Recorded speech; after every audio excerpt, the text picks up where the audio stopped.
paper reports that two of the male prostitutes were given a late-night tour of the White House last year.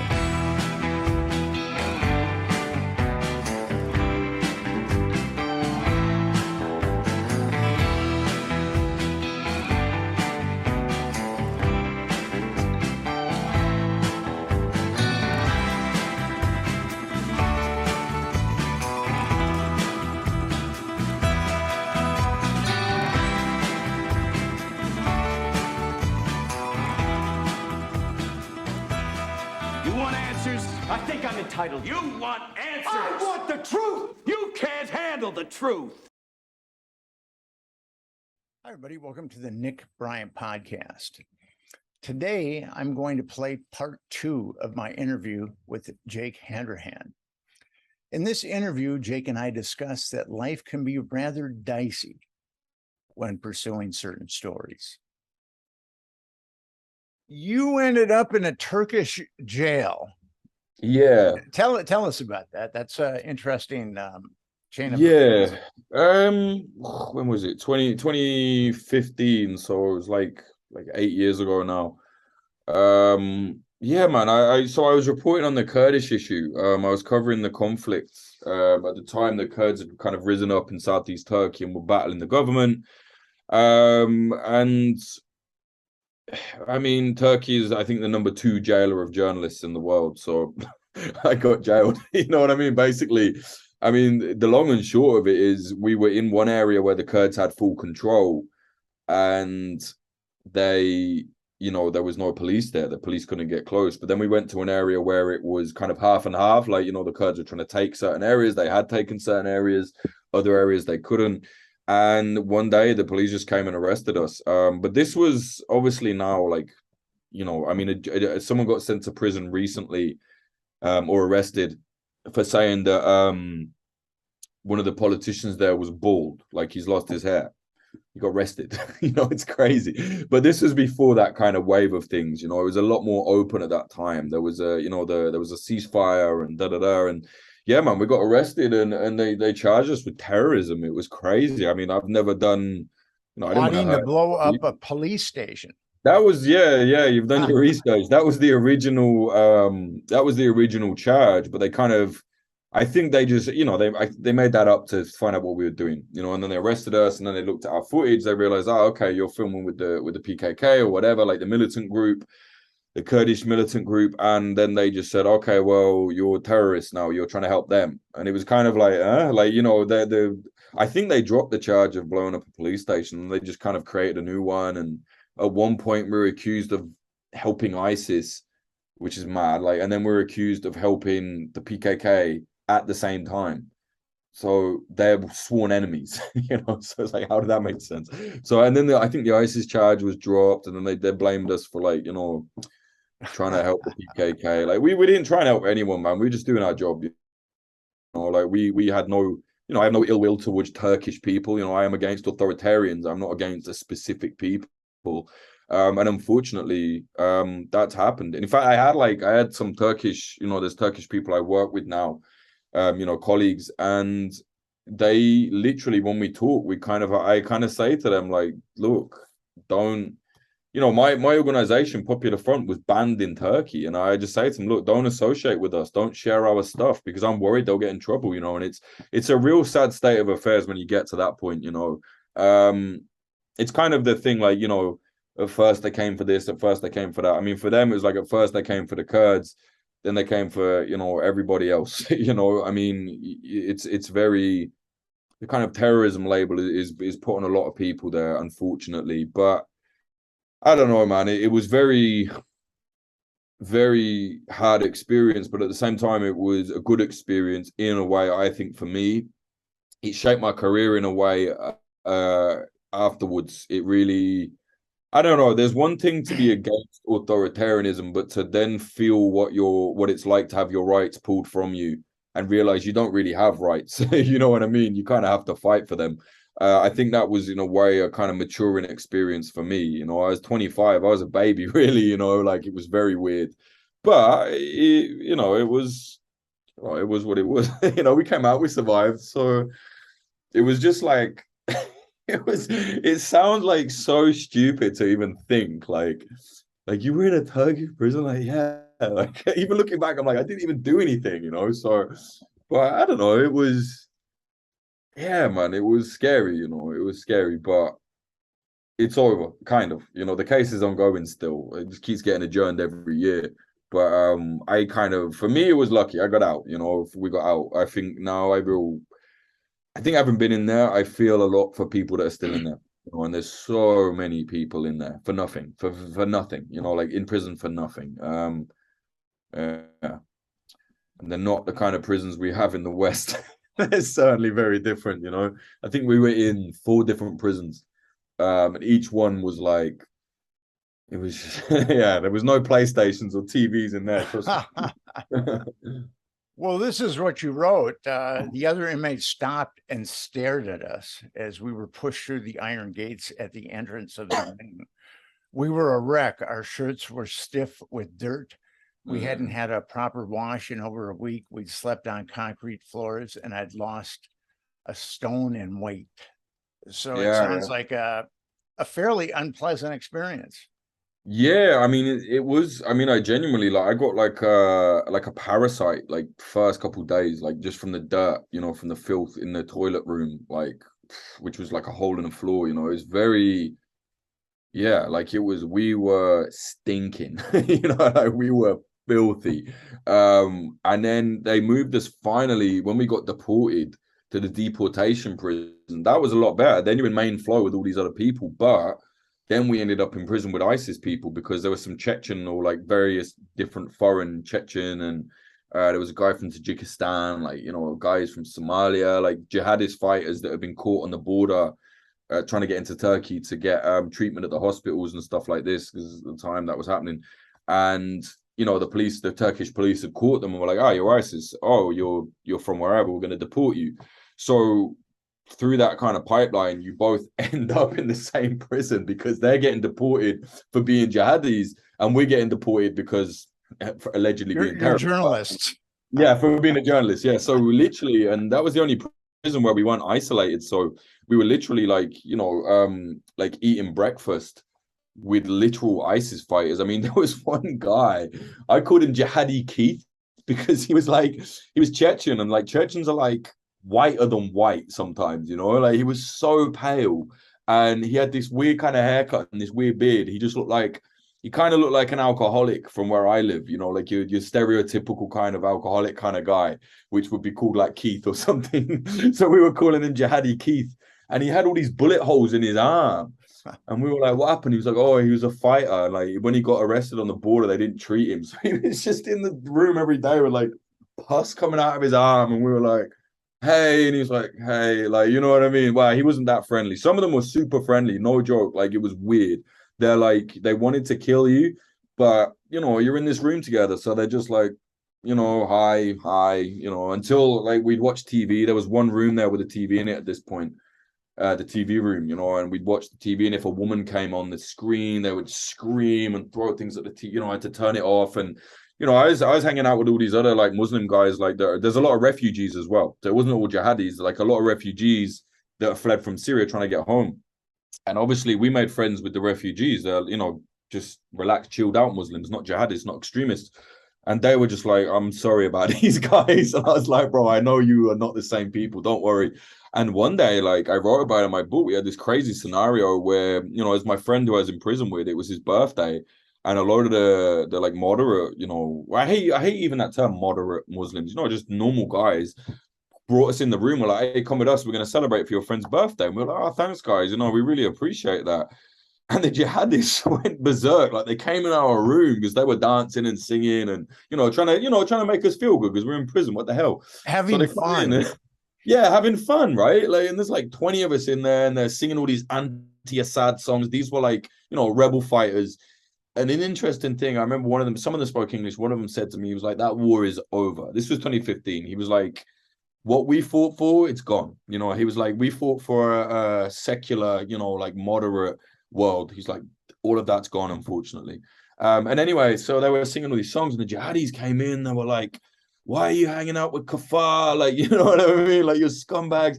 And these guys stepped up and they said, hey, you came to our country and you beheaded our people, and now you're in here telling us what to do. And they were like, we're not having it. I'll never forget this kid. He went, commando, commando, commando. He basically saying, like, everyone in here is a fighter. We're all guerrillas. We're all resistance fighters. We fought, and we fought against guys like you. And now we're back in here with you. And they were like, you're not telling us, you're not telling us a thing. And somehow they actually it worked. And the jihadis kind of shut up. They shut their mouth and they went in their room. And then we went in our room, and this guy was like, oh, like this Palestinian guy that we were friends with. He made actually, the Afghan kid made the knife, but this other kid who's Palestinian kid brought the knife for us. And he was like, oh, if they come in here, I'll kill them for you. And I was like, oh, is it that serious? And he's like, yeah, I want to kill you. I was like, oh dear, like, oh dear, this is bad. But it was just this beautiful moment with this kid we didn't even know. And he was like, we're brothers, bro. He's like, we're brothers. Like, I'll kill them for you. And like, I just thought, this kid will do it. Like, there was a feeling, I've been around killers before, and I was like, he will do it, and it was a very weird experience. And in a way, it was in a microcosm, in a bubble. It was like every part of the Syrian war in one room. It was very weird. You had ISIS, you had journalists, you had rebel fighters. The only thing we didn't have was the sadists. Maybe we did, but they were quiet, I think. But yeah, it was a very weird experience, man. But I'm laughing about it. It wasn't damaging. It was damaging in some ways, but ultimately the thing that brought us through was just like good people. That is a theme, I think, for a lot of my work. Go into the worst, gnarliest, most brutal places you can go to, and finding good people and seeing them in that environment thrive, when really the opposite often happens. Evil people, bad people thrive in war, but actually on the side of that, there's good people as well, and they are the best. You know what I mean? And it was really nice to we went through this hell and just dealing with the worst people we've ever dealt with, to then come out at the side of it and literally be saved by like some random refugee kids that were just trying to get to Europe, or rebel fighters that were just trying to defend their lands. And it was very interesting. So it was a good thing in a way. And I think for me, I think that's why I'm so passionate, and why I can't just shrug it off when I see these kind of contrarians online saying like, well, actually Assad is good, or actually, Russia is good, or this is good, or the CIA is good, or whatever. It's like, no, I've been around people whose lives have been destroyed by these people, and they're still good people, and they're still surviving, and they're still trying to help. So I think it's a real disservice to those kind of people I've met to just shrug that off, Yeah, I don't know. When you're incarcerated, sorry? When you're incarcerated, it's always good to have a friend who's got a knife and is willing to kill for you. I would imagine that would I imagine that would be an asset when you're incarcerated. Yeah, man, it was really weird. Like the main guy, I mean, to be honest, I owe that kid my life in a way. Not even in the way of like he saved our lives, maybe he did, I don't know, but in the way of like he made what would have been a very bad situation very, very good. Like, not just bearable, like excellent. Like, he made it amazing. There were 4 guys. We get into this main flow prison. The Turkish guards take us from this hell prison we were at in Adana, and they're like, you're being deported. So we thought we're going that day. So I was like, okay, cool, we're going home. But we weren't going home. We're getting processed for 4 days in the deportation prison. So they didn't tell us that. So they put us back in a prison. I'm like, what the hell? And we walked through the gates, and me and my friend Phil, my best pal, we were like, I remember I looked at him, I said, we're fucked. He said, yeah, we're fucked now. Like, because we're in main flow. Before the ISIS guys couldn't get to us. Like, now they can. And we were the only white kids in there, the only Westerners, and everyone's looking at us, and they're just, it's like a movie scene. They're like hanging out their door, like looking at you, kind of telling you, like, I'm going to get you. And this one Iranian guy, he was about 50. He just grabbed us. He said, hey, come in with us. He spoke perfect English. I said, okay. So I went in with him. He said, look, everyone else here, most of them are ISIS. I said, really? He said, yeah, trust me. He said, us, we're not. We have nothing against you. Well, he kept calling us Christians. I think he just meant like Westerners, and he said, we've nothing against you. We're not extremists. I said, all right, cool. Don't worry. We've got no problem with you either. We're not, we're not anti-Muslim or anything. He's like, all right, cool. Come with us. So we were in it, and he said, what the hell are you doing here? Like, why are you here? So we explained to him, and he said, oh, Jesus, like, you're in trouble, like, he said, I'll tell you what, we're going to look after you. And they did, man. Like, every day, there was like moments where there was this one Afghan kid, he couldn't speak any English, And he would be up at like the crack of dawn every day, not to pray, to do exercise. He was like doing press ups and, you know, stuff like this. He wasn't a fighter or anything. He just wanted to go to Europe, you know, and he got caught in Turkey. So they were deporting him back to Afghanistan, unfortunately. Actually, I think he got released in the end, from what I remember. I was kept in contact with one of them. And anyway, and then there was this other kid. He was an interpreter for like, you know, American military, and he just had been abandoned, you know, and so he was trying to get to Europe, and he spoke absolutely perfect English to the point where he was using like English slang and stuff like that. And we were like, how the hell do you know what that means? And he was just like, oh, I watched this thing on TV and I know about this. And then we were like, no way, like, what is going on? And luckily, I don't think he realized it. He said, oh, I'm just a big guy. He had giantism. Like, he clearly, his hands were like this big. Like, he was like a giant. And I was like, bro, I think you've got a condition, you know, like this is actually a thing. This isn't just a big guy. Like I said, you know, as long as it's not affecting you, it's okay. But he was just this huge guy, was like, you know, looking after us, and he would come with us and stuff. And one night when there was a kind of, you know, when there was all this kerfuffle, him and another lad, they were like hiding the knife in our room, making sure we had it, you know, stuff like that. And I don't know, it was just incredible, really. There was one guy, he managed to get some Pepsi. And like we hadn't had anything but like water, which is fine, but it was like chlorinated water at points. You couldn't even drink it. It was so bad sometimes. And he just like one day came out with all this like Pepsi and was like, drink it, my friend, drink it. And it was the best thing I've ever drank in my life. You know, it was just like this amazing, like weird experience where these guys were just like, I mean, they had every reason to hate us. And they just within seconds were like, cool, you're our friends. And I was like, well, this is amazing, you know, like this is amazing. And it's, I don't know, it really sickens me when you see these kind of like right-wing people that like, all these Afghans, all these refugees coming into our country, they're going to do this, they're going to do that. And it's like, bro, like, you have no idea how many good people are out there. You know what I'm saying? Bad people can come from anywhere. And, you know, the idea that we should then shut out every good person just in case something bad happens. Most of the bad stuff that happens here is from us. You know what I mean? And it's just, I don't know. It was a really weird moment, man. It was a very, yeah, it was a really weird, just a very weird experience. But ultimately a good one, you know, ultimately a good experience. You wrote about a movement that's following Ted Kaczynski, the Unabomber. And I thought Yes. that was kind of interesting. Could you tell us a little bit about that? Yeah, so that was kind of an old, it's kind of dated now in a way, because that a lot of people from that movement actually did what they said they would do. They kind of logged off and they're gone. They're in the forest or they're living their life without the internet, whatever. But basically it was around like 2017, there was kind of a resurgence of Ted Kaczynski ideology, that being, you know, neo-Luddite ideology, but militant neo-Luddite ideology.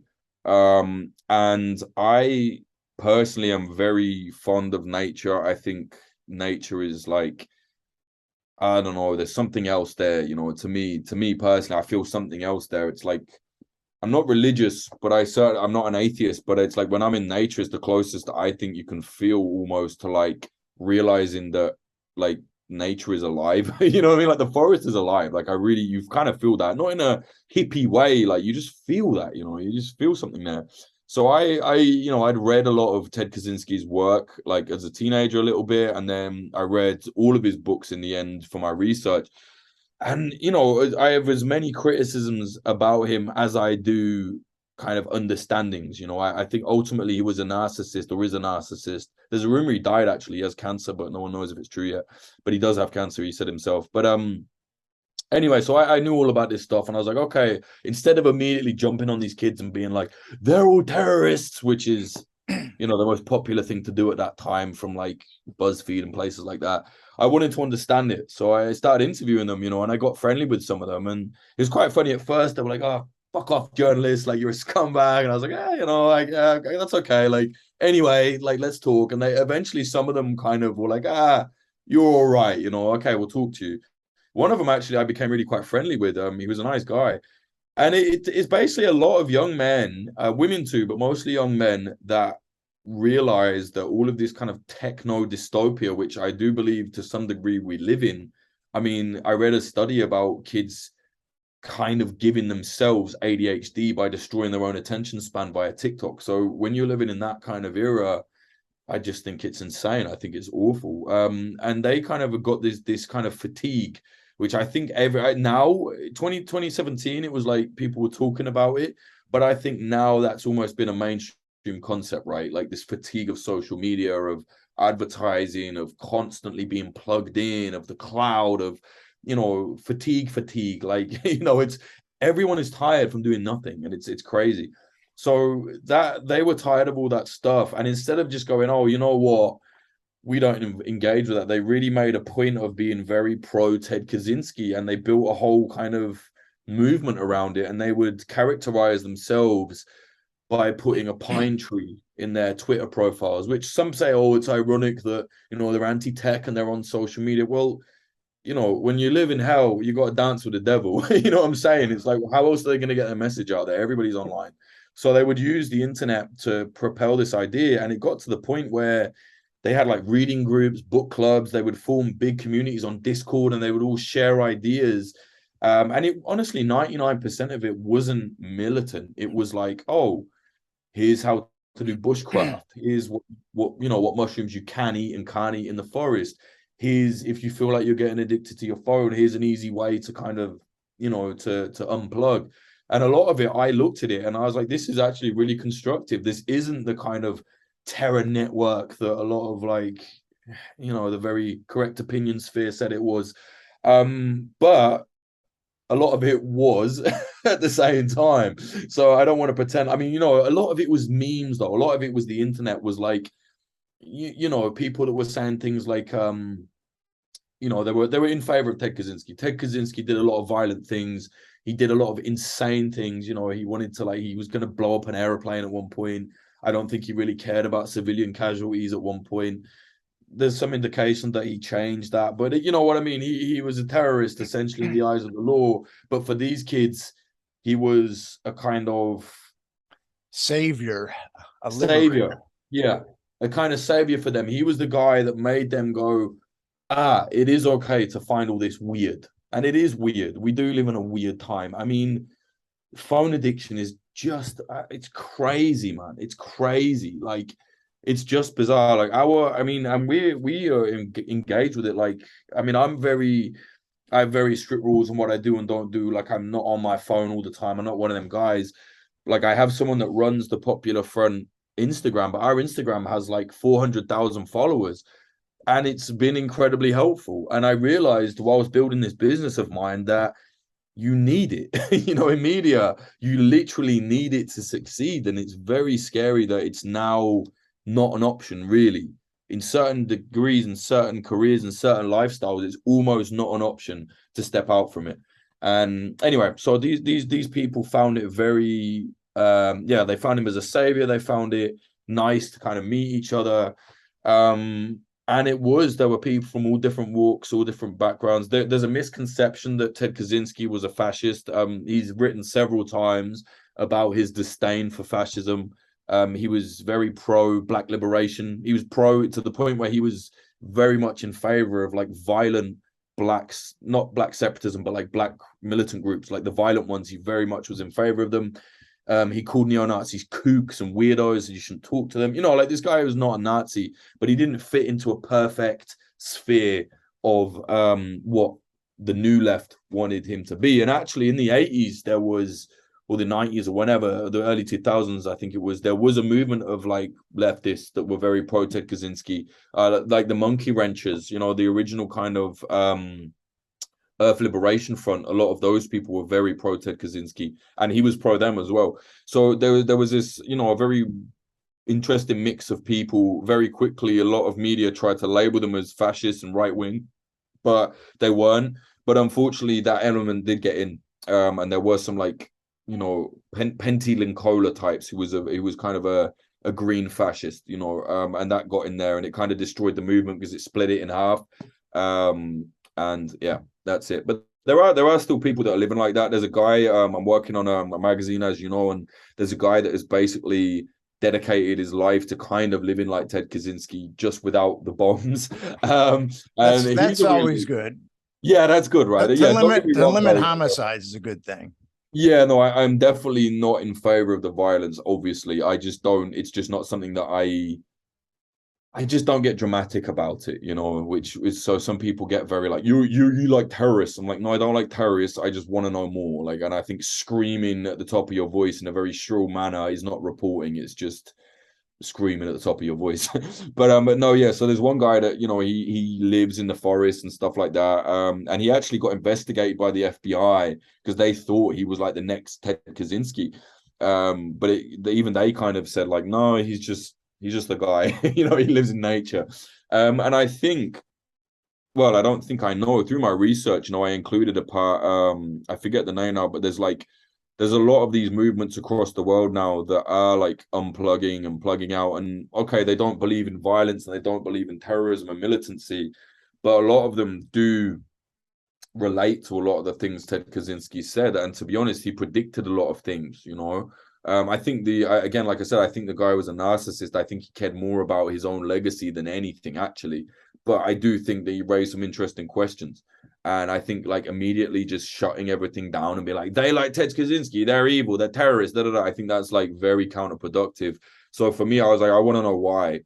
And I was like, oh, kind of makes sense. You know, not the violence, not the militancy. That is just the idea that you can bomb your way into some kind of like global, like ecological revolution is just hilariously stupid.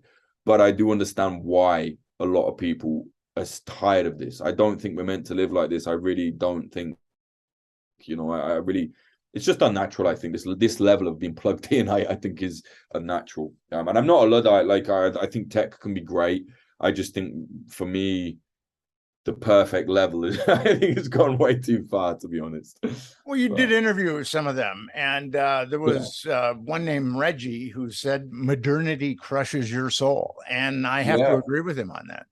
I think it's very clear that a lot of men feel like that as well. I mean, anywhere you go, the biggest killer of young men under 40 generally is themselves. I mean, I'm not saying that that's because of technology or whatever, but there's something going on. You know, there's something going on, and it's definitely not normal. I've seen it in my country in the last 10 years. In Britain, we've seen essentially the destruction of a powerful working class. I mean, I don't believe that the state our country is in, I cannot emphasize how bad it is right now. I don't think any other country in the whole of Europe would put up with this like we do. Our governments have orchestrated things in a way where they can get away with anything. No one here really cares about anything anymore. Like they say they do, but they don't. You know, there's just nothing. Like we're living so bad right now. It's so unbelievably bad, but it's just good enough that people don't revolt, and they're just like, you know, it's weird. I mean, it's unbelievable that the same country that had the poll tax riots is the same country now putting up with the insane cost of living crisis, which the government could stop in a second. They just don't. And it's just outrageous. We've had three leaders in the last 2 years, and none of them have been elected. And I mean, people say, well, that's not how parliamentary work. Whatever, I don't care. Like, you should be questioning what's going on at that level when the country is so in the dirt. We're so, like, to give you an example of how bad things are, like I have a very vague like heart issue, and I went to the doctor last year about it, to the NHS. And don't get me wrong, I love the NHS. I think it's great, but it's been destroyed systematically by our government. My sister works for them. Like, the amount of stuff they do is insane, like the government does to them. And I went in for this checkup, and I had all the results. I waited 6 months for the results. I got the results, and then they said, oh, we're going to have another appointment about this. I had to wait another 6 months for the appointment. This was a phone appointment. This wasn't even an in-person appointment. It was meant to be this January, and I got a letter the other day saying, oh, we've had to postpone the appointment for another 6 months. So that's like 2 years for a heart thing, you know? And I'm a healthy young man, you know what I'm saying? Like, you know, ostensibly. So a lot of people would have been dead by now. Right, you know what I mean? Like, thank God it's not that big an issue. I mean, if it was a big, I mean, it's not a great point. If it was a big an issue, I'm sure they would have seen me quicker. But the fact you're having to wait 2 years for phone appointments, like our healthcare is in a wreck. Like the cost of living is insane. Like if you're a normal working class person on a normal wage, you literally cannot live. I have friends that have jobs full time and they still have to go to food banks for free food. Like what is going on? You know, the ticket price of the trains are absolutely through the roof. We're one of the most expensive places in the whole of Europe to travel anywhere, and no one's doing anything. Like literally there is nothing. There has not been a single mass protest movement about the cost of living crisis.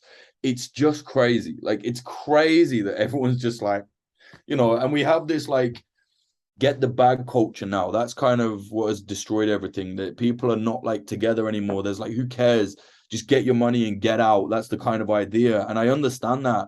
But man, it's bad, you know, and we have a stabbing epidemic, which is unlike anything we've ever had. You know, it's just like you say, modernity, it can be crushing, and I think we're seeing it in action. And actually, Britain's a very good example of it. But that doesn't mean, I mean, I don't agree with like these trad, you know, like trad people, like traditional, like they want to go back to some like weird like Catholic feudalism. Like those people are like an embarrassment to the human race to me. Like apart from being cringeworthy, like I don't think we need to go back to like Blackadder times, you know what I'm saying? But at the same time, we can't do nothing. Something has to be done. And I don't mean action, I don't mean violence, I don't know what it is, but Jesus, man, it's like, how are we going to live like this? You know, it's crazy. My show last week was with Donald Jeffries. He wrote a book called Survival of the Richest. And basically that book is about the destruction of the middle class in the United States, and people are anesthetized. I think television has anesthetized them, and there's a lot of cheap, bad food. Revolutions start when people are hungry, and I think our masters have learned at this point that we feed them and give them bad television and they will be anesthetized. It's interesting about Kaczynski. I was in he was in the Supermax in Florence, Colorado, which is known as the Rock of the Rockies. And the 400 guys that the United States has the most antipathy for are in this prison. And I was in that prison visiting the former acting boss of the Lucchese crime family. And and it was a very strange day. They take your handprint, and then as you go deeper and deeper into the mountain, you know, you've got to put your hand on this green plate. And finally, you know, and I'd read a lot about this guy, and then finally, you know, here's the former boss of the Lucchese crime family who's homicidal. I mean, he's not as homicidal as the government made him out to be, but he was definitely a homicidal. So that was interesting. But he used to, and there everyone is in solitary 24/7. Now you do get yard time, but the yard time is it's 6x6 plexiglass squares. So you can't even communicate or have any kind of human interaction, even during yard time. And he told me that he had yard time at the same time as Ted Kaczynski, and Ted was running laps in his little 6x6 plexiglass cubicle. And I have heard I've talked to someone who has actually seen him, and he said, Ted looks pretty cut, you know. He's so. I wonder how many laps in a 6x6 cubicle is a mile. Well, maybe if I ever meet Ted Kaczynski, I'll ask him. You had a really interesting article about you call it a weekend in the mountains with a deep web drug dealer, and I was fascinated by that article. Could you tell us a little bit about it? Yeah, that was at the time when, you know, when the kind of the deep web, the dark web, dark net, whatever people want to call it, when that was really booming around like 2015 to about, I want to say 2018. It kind of died out after that because of the drug nets, the drug markets were pulled down. But it was a time when Silk Road was a big thing. And well, it was Silk Road 2 after Ross Ulbricht, Dread Pirate Roberts was caught, but there were just drug markets popping up everywhere. So if people don't remember, basically it was a place where it was like Amazon for drugs, and you could go on using Tor browser, encrypted internet connection, and all this stuff to kind of open the deep web, which is, you know, a part of the internet that just isn't accessible normally. And that whole thing, I remember the day I heard about that, I was about 23 years old, and it blew my hair back. I couldn't believe it. Like, I was like, this is incredible. Like, I couldn't believe it. It was like, you ever see a thing where something happens and it's like, it's as if someone did it for you, you know, not that I thought that, but it's like, this story is so what I'm into that I can't believe it exists. So I was looking at that, I was like, this is incredible. I felt like that when True Detective, the first series, came out as well. I was like, did someone make this for me? But that's what the deep web was like. And I saw these reporters reporting on it, and they're doing, you know, as a reporters doing great work on it. A lot of reporters doing a lot of bad work on it as well, but there was some really good stuff on there. And I was like, well, I want to report on this. How can I do it in a different way? And no one was going and meeting anybody. You know, everybody was doing it via the desk. There were a lot of tech reporters. And I said, well, you know, I do war and I do crime or whatever. I'm also interested in tech stuff. But for me, it's more about like the people behind it, right? So I contacted one of the biggest sellers at the time on one of these deep web drug markets. I can't remember what it was. It was like, it might have been Agora or Alphabet or one of the kind of, you know, the spin-off Silk Road drug markets at the time. And I'd been on there for a long time. Like, I'd written about it before, and I'd looked into kind of, you know, what drug dealers were doing on there, and I'd met one guy at one point in Europe. But then I was like, look, I want to see the whole pipeline. Like, I wanted to write an article that was showing, okay, the Silk Road or the darknet, the deep web drug market, that's the end thing, right? Well, that's the conduit. The end thing is actually getting the product in the post, getting the drugs. But there's a lot has happened before that. I wanted to show the whole pipeline, like what happens before it hits the forum. And a lot of them were small-time drug dealers, so, you know, they would buy off of a guy or whatever. But I knew this one guy I was talking to who, it was his own product. He said that he sourced all of these drugs, this opium and hash, from the Rif Mountains in Morocco. And I thought, it sounds a bit too good to be true. He said, no. He said, I've got my own thing. I get it cut, and then we get it across on boats, like speedboats across the sea. And then we sell it from wherever. And I said, okay. I said, all right, let me come and see then. And he was like, oh, I don't know. And I said, look, I have a good track record with stuff like that. I've been around criminals, killers, terrorists, whatever.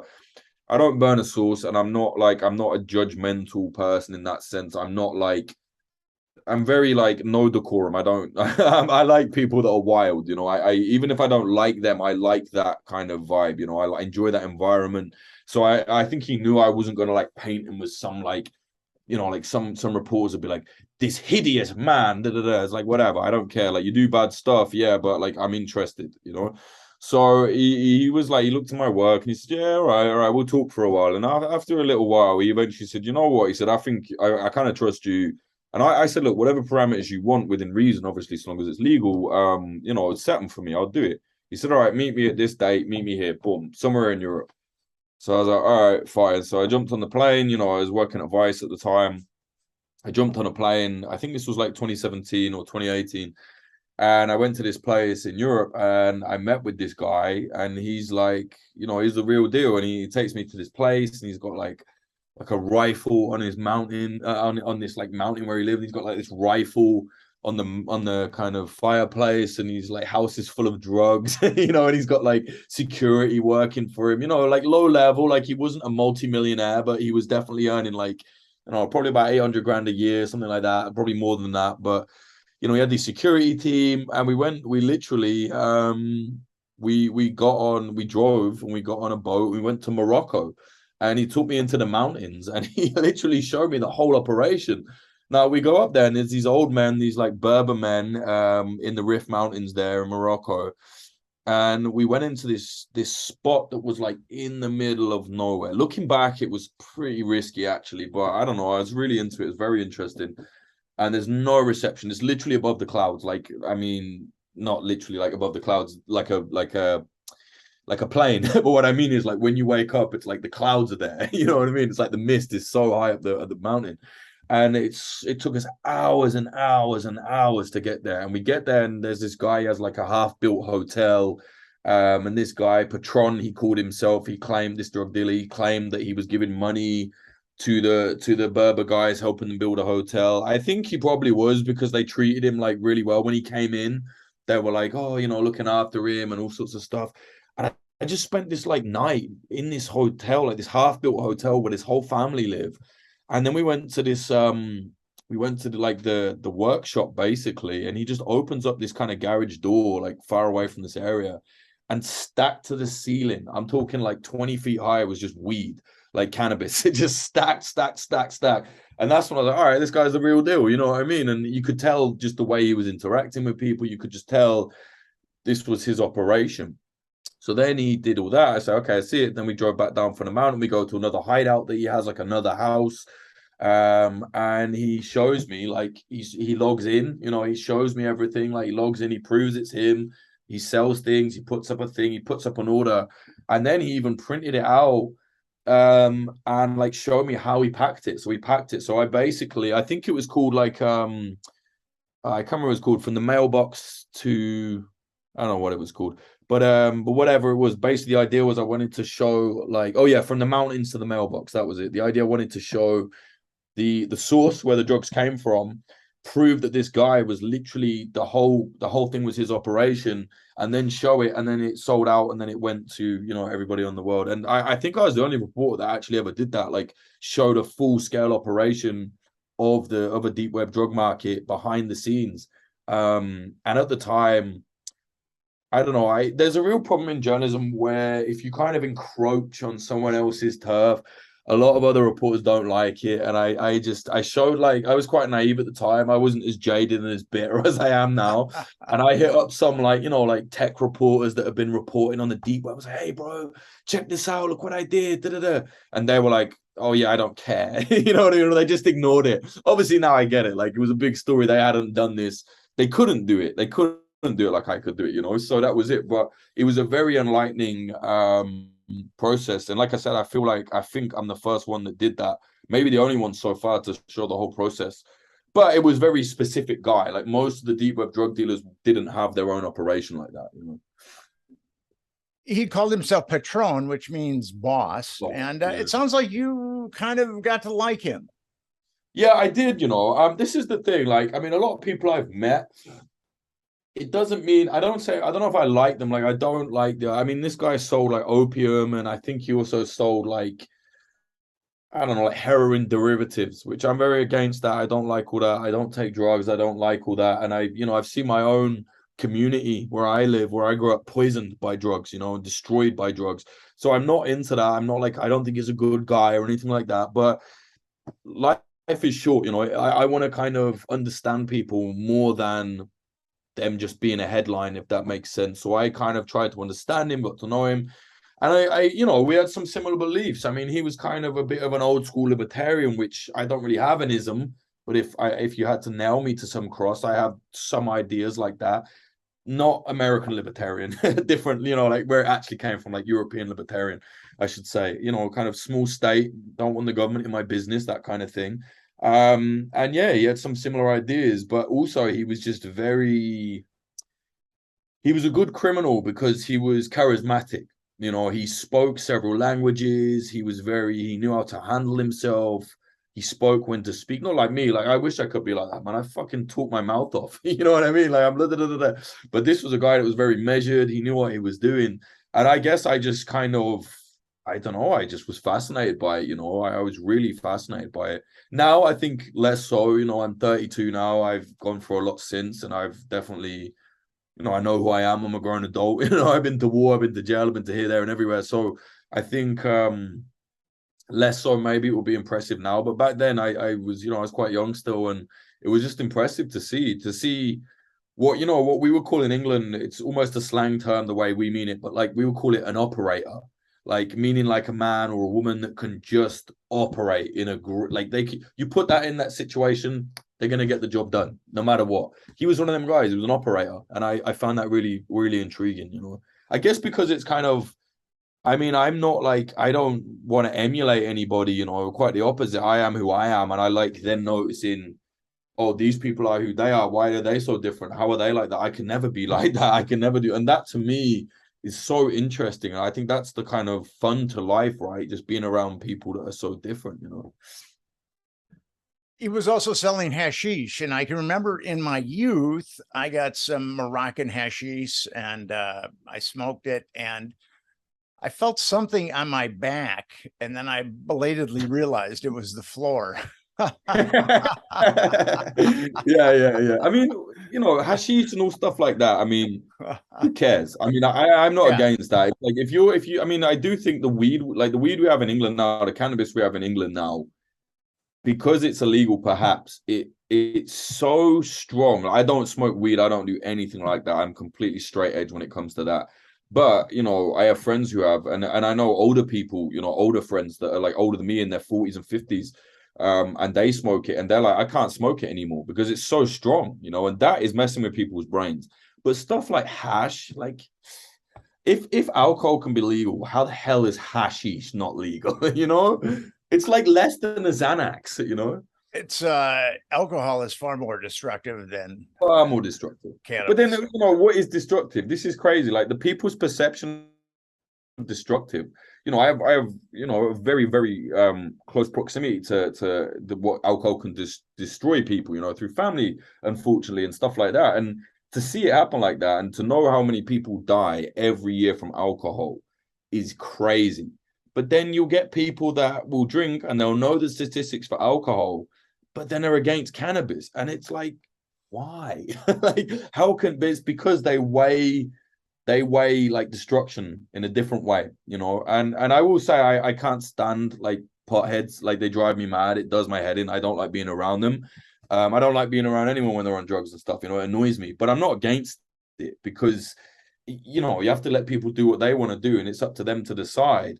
But it's cannabis. It's not heroin. It's not alcohol. Like you could argue like that, you know, like alcohol will get you, you know, and even if you're not an alcoholic, it will pickle you if you're a heavy drinker. Like, and it's just weird to me that I do believe, I think cannabis has never killed anybody ever. So how do you weigh that up? How do you then decide that one is illegal and one isn't? To me, that's, I guess, where the whole kind of, you know, government in your business thing is a bit annoying. The U.S. is getting sane about that, and weed is getting legalized. Actually, there's two Rasta men 2 blocks away who are selling cannabis on the corner. Yeah, and it's legal there. Yeah, yeah, I get a kick out of that. It's cool. It's funny. You know, you met Patron and you had some kind of understanding with him or some kind of connection. And I've written 2 articles on the former head of the Hells Angels, Sonny Barger. And I got along with him pretty well. I mean, he was living in Arizona. I went to Arizona for a couple of days, hung out with him and wrote an article. And then he came to New York and he hung out with me. And it was kind of interesting because that guy is responsible for God knows how much carnage, but he was really nice to me. You know, he gave me a great interview and I got to meet his wife and his daughter. And I remember we were in his pickup truck and his 12-year-old daughter was driving it. And I was in the shotgun and Sonny was sitting in back. And I said to her, I said, what do your classmates think about your dad being the head of the Hells Angels? And she goes, well, they didn't believe me at first. And then I brought in pictures and I got a lot more respect. I bet she doesn't get bullied. And then I said, well, what do you and your dad do? And she says, my dad takes me to a movie every Friday night. And which, you know, was kind of interesting. And I said, well, what was the last movie that you and your dad saw? And she said, Shrek. This is a while back. And I turned towards Sonny and I said, Sonny, did you like Shrek? And he goes, the kids owes me for that one. So apparently Sonny didn't like But that's Shrek. the thing though, like, but that's like, I totally get that. Like people are not just one thing or one thing, you know what I mean? There's many different levels. I mean, if you want to talk about Shrek, there's a part in the film where I think Donkey or someone says like, humans are like onions. There's many different layers, and that's, it's really true. And there's a real problem in journalism I've seen over the last couple of years, especially since the whole boring culture war nonsense. People want journalists to be their nanny. They want them to be their daddy or their mummy. They want their journalists to tell them what's right and tell them what's wrong. And if somebody is a bad person, it's got to be written into the article. I mean, why? Why do you need that telling to you? That is not the role of journalism. Like I made probably one of the most successful documentaries I've ever made. It's called Plastic Defense. It's about 3D printed guns, right? And in Europe, secret 3D printed guns in Europe. It's got like over 2 million, nearly 3 million views with Popular Front. And, in many ways, it really sparked a kind of global conversation about 3D printed firearms, which people thought before that documentary, the general masses thought that it will blow up in your hand. Oh, it will blow your hand. No, they shoot 9mm rounds and you could shoot up anywhere with them, And a lot of people said to me, oh, you shouldn't have made that documentary. Now the whole world knows about it. I said, I'm not a cop. I'm not the police. And it might sound harsh, but what happens after I've told the information is not my problem. It really isn't, Obviously, you have you look after your source, and obviously we didn't put actual we made sure, very, very sure, that you would never be able to watch our documentary and be able to build a 3D gun. There was no instructions, nothing like that. We even like cut parts out of it where he was trying to, explain how to make it, because we didn't want to, we don't want to do anything like that. But other than that, it's not our business. It's for us to disseminate the information and put it into context and make it entertaining. And I don't know why people want journalists to be their nanny. Like, look after me, tell me everything's good. Like, what should I think? Oh, is that guy the bad guy? Like, which side is right? Which side is wrong? It's like, what the hell is happening?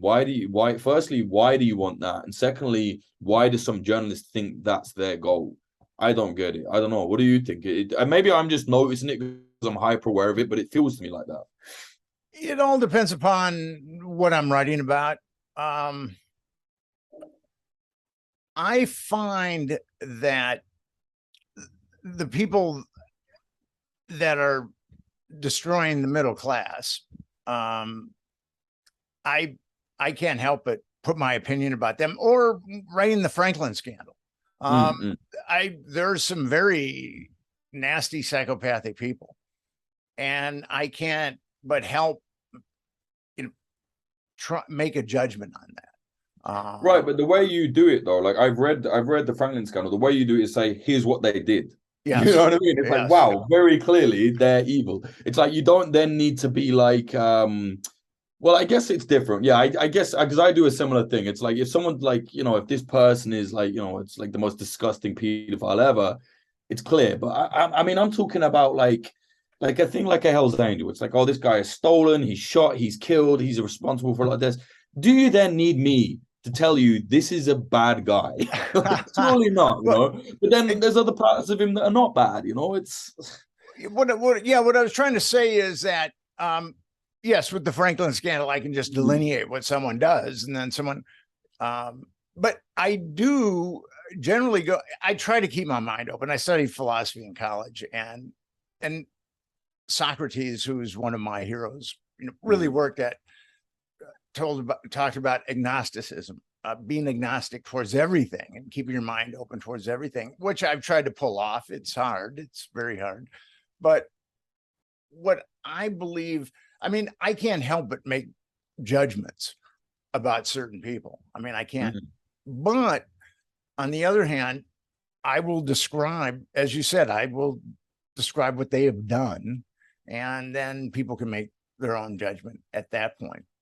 I try not to be pedantic when I'm writing. I mean, sometimes you can't help it, just because you find something that's so loathsome.